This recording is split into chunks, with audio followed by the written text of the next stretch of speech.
Ladies and gentlemen, you are watching yet another episode of Lima Shenanigans of 1977. It's Monday night, and you know what that means. It's time for Raw Event Center, where all the report is coming from Monday Night Raw. But this time around, Raw is now being aired on Netflix.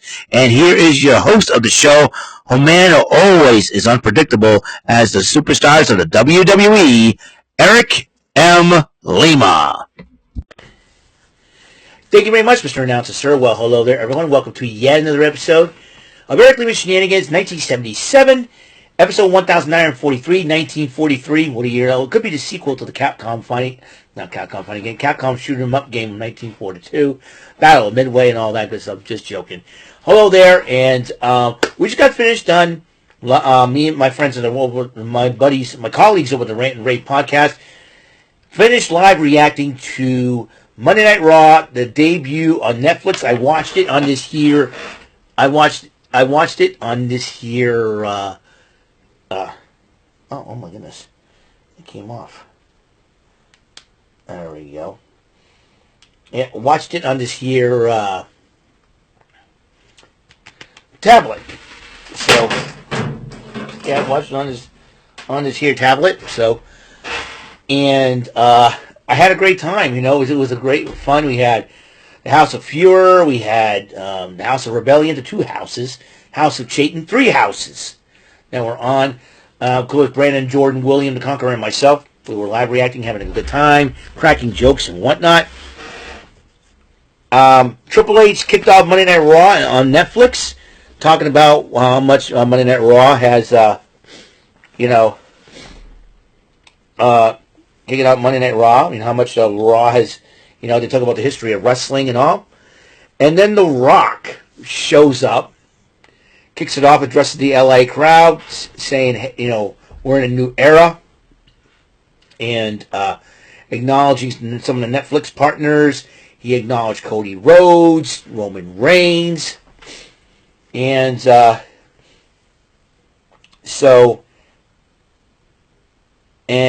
showed Cody Rhodes some love. And he said, tell Mama Rhodes I said hi, which I thought was pretty funny. And Cody Rhodes like, But anyways, it was a lot of fun seeing The Rock. His mother was there. His two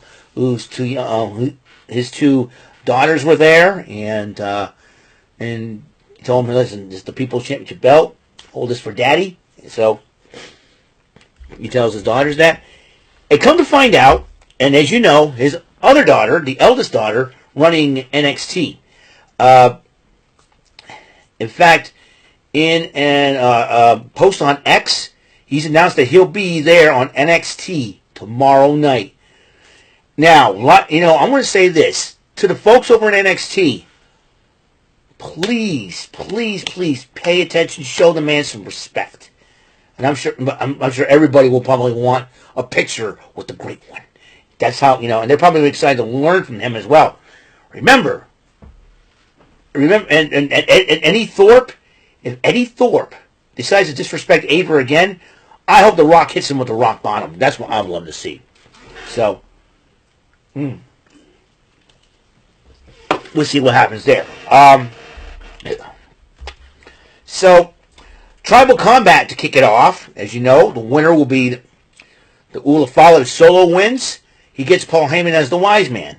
So, and, Roman Reigns, Solo Sikoa, these two guys went at it. This is, Raw on Netflix is in LA, Intuit Dome, the celebrities, everybody's out.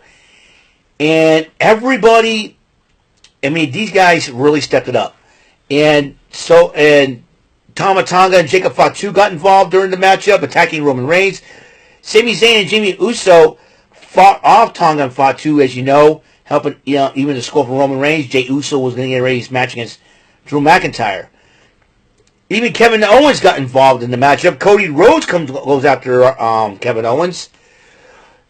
And Roman Reigns took the opportunity, speared Solo Sikoa twice, picks up the victory, and Roman Reigns is once again the tribal chief. The one tribal chief. Rock comes out. asks Paul Heyman for the Ula Fala and gives it to Roman Reigns, gives him a hug, and in fact, Roman Reigns is endorsed. The Rock is endorsing Roman Reigns. This is a good thing. I think it was great to see. And celebrities in attendance: Fluffy, Ashton Kutcher, Michael Che of Saturday Night Live, along with Wale, Rey Mysterio, the Hall of Famer, LA Knight, the War Raiders, the tag team champions in attendance. John Cena comes out, addressed the LA crowd. He says, "Listen, I haven't won a match in over 2,400. He hasn't won a match," and he goes, in 2,400 days. He said, for that long, for that streak, I can't just go waltz in for a title. And he starts teasing a little bit. You know what? I think to start off my farewell tour and say, wait, thank you, is to enter the Royal win it. So John Cena is the first person to call his shot for the Royal Rumble, and that's the way it is going to be. So Logan Paul in attendance as well. Excuse me.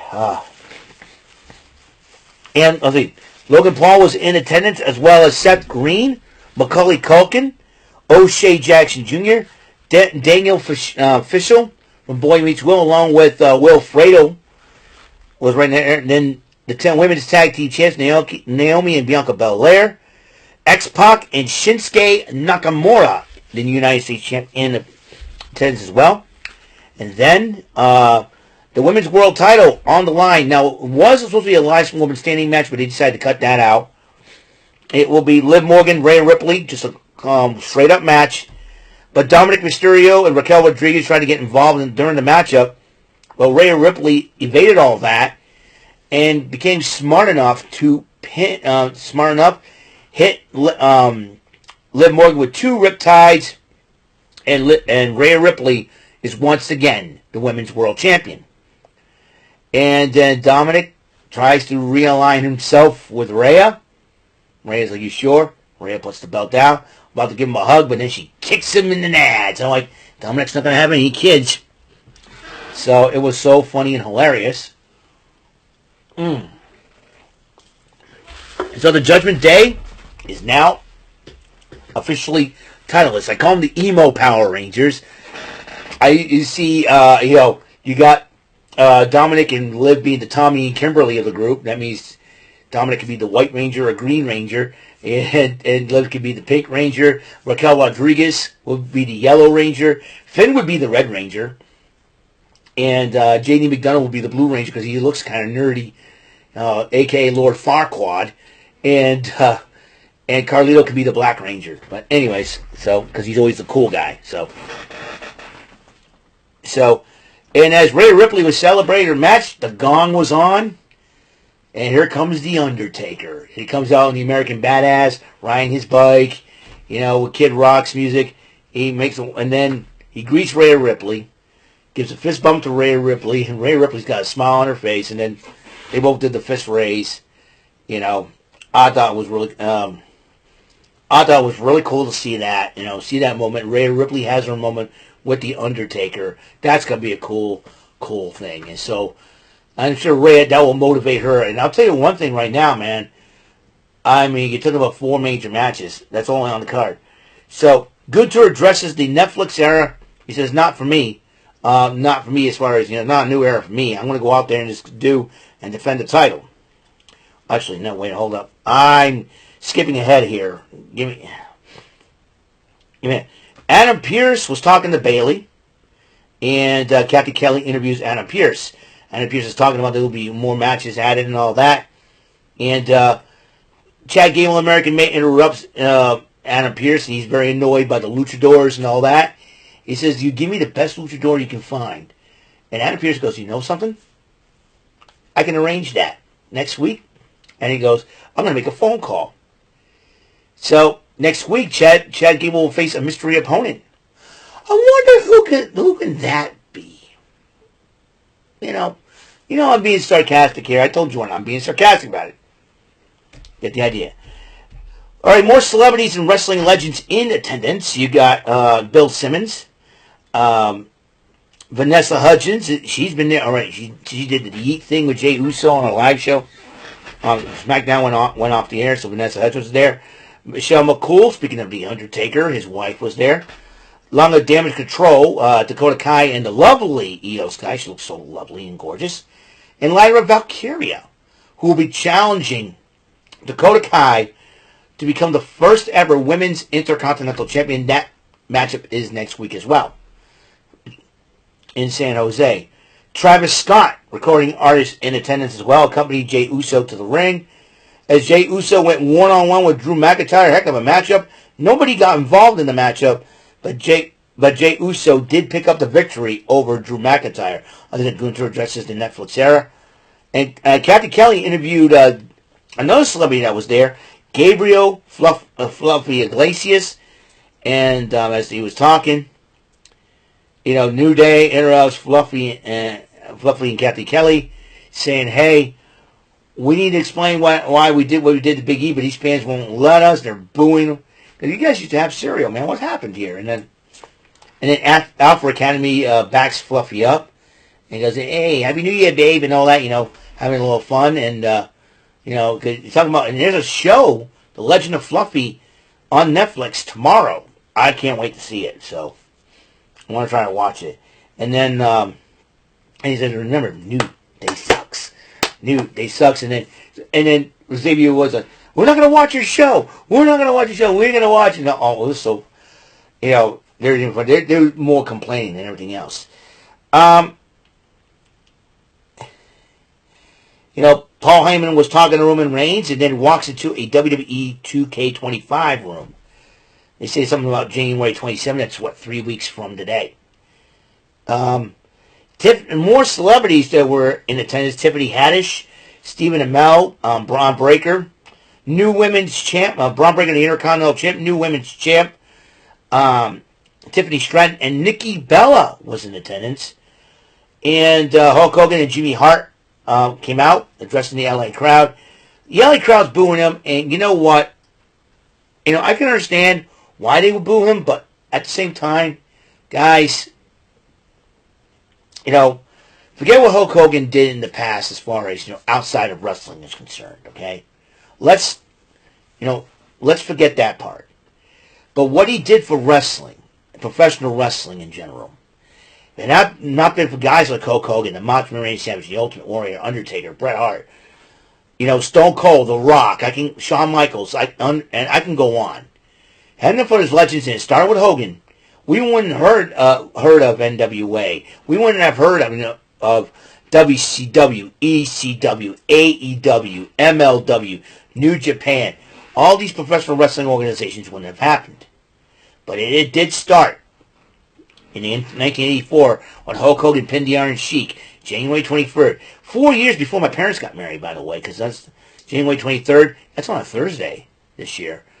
And all that. And so, yeah. I can understand the LA crowd, the California crowd, it's like that. But it is what it is. But, let's put political differences aside for just one night and just say, yay, thank you, Hulk Hogan, for making the WWE great. You know what I mean? That type of deal. Just go on, and you can go on hating them after the show over or something like that. Well, last but not least, Stephanie McMahon in attendance, and then the CM Punk and Seth Rollins going one-on-one, and CM Punk, after two go to sleeps, these guys fought hard. Seth Rollins fought injured, but in the end, CM Punk has won the match. Well, like I said, I am very happy that I was able to watch WWE Raw on Netflix, and a lot of people kind of were concerned about it being buffering and all, but for the first time, but it didn't buffer once at all. I was watching on my tablet, did not buffer once at all. It was great. In fact, people, I think The Rock made sure, because I think he told the Netflix executive, The Rock will have to come up there and all that. But it was a great show overall, and I can't wait to see what happens tomorrow night in NXT with The Rock in attendance. The Rock in attendance. I dare an NXT wrestler to disrespect Ava. I dare somebody. Because I want to see The Rock just really lay into him. Especially you, Eddie Thorpe. I dare someone to try and disrespect Ava. Because I want to see The Rock really give that NXT wrestler the business. But we shall see what happens tomorrow night, New Year's Eve, the first NXT of the new year, and you got The Rock on. Listen, last year you had Cody Rhodes, John Cena, The Undertaker on an NXT. This is the first time ever in the third brand's history, in the NXT brand history, the first time ever in NXT history that The Rock is going to be on NXT. I can't wait tomorrow night. It's going to be a lot of fun. So that's all the time we have on this show. I got to upload this video and get myself some sleep because I got work tomorrow early in the morning. And during the winter, sometimes January, February, lots of weird things could happen. But thank you for tuning in. And until the next episode comes rolling around, we get tomorrow, High Rollers. It'll be the first Trebek Tuesday. Actually, it ain't going to be called Trebek Tuesday. It's going to be called Trebek Twin Bill Tuesday, the T3 Special. Thank you for tuning in. Until that next episode comes rolling around, Mr. Announcer, take us home. That is all for today's episode. This is your announcer speaking for Eric Lima Shenanigans of 1977. A Big Beefy E, do it for Bob Saget Productions, and in association with a Raven Bofa Telepictures and Distribution. Thank you for watching today's episode. Tune in next time for another episode of Eric Lima Shenanigans of 1977. Goodbye for now.